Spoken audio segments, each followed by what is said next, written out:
जय जगन्नाथ सांग मैंने आज आउ एक नया वीडियो को आपको समस्त स्वागत जितक सब अच्छा पे पाठ पढ़ा छुआ मैंने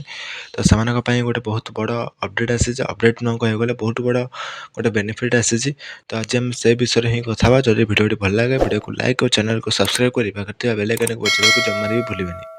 तो देखो कौन रही अपडेट ना जमी आप जानते सब वर्ष आम स्कॉलरशिप आसे स्टूडेंट मानी तो ए वर्ष भी सेमती आसी तो ए वर्ष सेमती कौन ना पोस्ट मैट्रिक और प्री मैट्रिक स्कॉलरशिप यहाँ जनरली यूजी मेरिट पर ही आसे यूजी स्कॉलरशिप जो आसे तापर यहाँ आसे तो ये चली पोस्ट मैट्रिक और प्री मैट्रिक पोस्ट मैट्रिक माने हूँ कौन आप मैट्रिक परीक्षा दे सारी मैट्रिक पास कर सारी आपन पाखे मार्कसीट अच्छी आप नेक्स्ट स्टडी जो पढ़ाई चाहिए सरकार तरफ किसी सहायता पाइपर। तो प्री मैट्रिक हूँ कौन आप नवम श्रेणी पढ़ुं कि दशम श्रेणी पढ़ुं कि दशम पास करना तो आपड़ चाहिए सरकार थ्रू किसी बेनिफिट उठे पारे आपंकर स्कूल खर्च हिसाब से तो से हिसाब से सरकार दौरान प्री मैट्रिक और पोस्ट मैट्रिक जार अप्लाई डेट एवं तो आरंभ हो पूरा तार गोटे कंप्लीट इनफॉरमेशन मुझे व्हाट्सएप चैनल दे देती आपन चाहिए व्हाट्सएप चैनल जॉइन होगी सब किसी टोटाल तार बैनरटा देखिपारे। तो बेसिक मुझे कहीदे कौन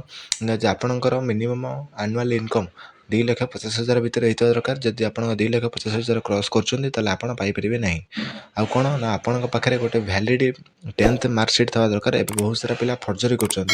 दशम पास मानकर सर्टिफिकेट आसापी मैंने स्कूल तरफ सर्टिफिकेट किसी आसनी तो से AI बनई दूसरी देखो AI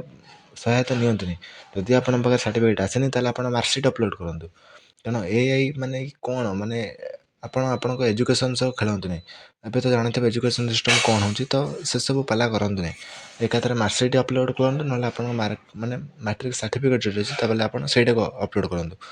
तापर रही कौन ना कौ डॉक्यूमेंट दरकार डॉक्यूमेंट से सिंपल आपण गोटे आधार कार्ड था दरकार से आधार कार्ड रे आपणकर मोबाइल नंबर होता दरकार आ से मोबाइल नंबर आपण बैंक अकाउंट लिंक था दरकार प्लस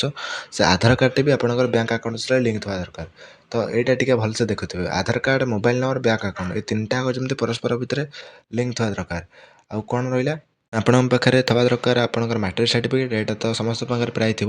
तापर इनकम सर्टिफिकेट रेसिडेंट सर्टिफिकेट तो मागुना देखिए काले यही वर्ष मागी जाऊँगी तो सहीटा ऑप्शनल थाए तापर आउ रहा कौन इनकम सर्टिफिकेट रेसिडेंट सर्टिफिकेट आउ है कौन आपंकर बैंक पासबुक फ्रंट पेज आउ गए देखो बैंक गोटे रूल आसी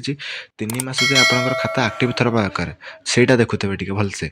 आपड़ 3 मास भर आप किसी ट्रांजाक्शन होता दरकार। तो यही सब रहा बेसिक किसी जिनस आदि किसी भी जानापी चाहूँ मत कमेंट जनातु ना व्हाट्सएप चैनल जॉइन हो जातु आप सबकि जानीपर।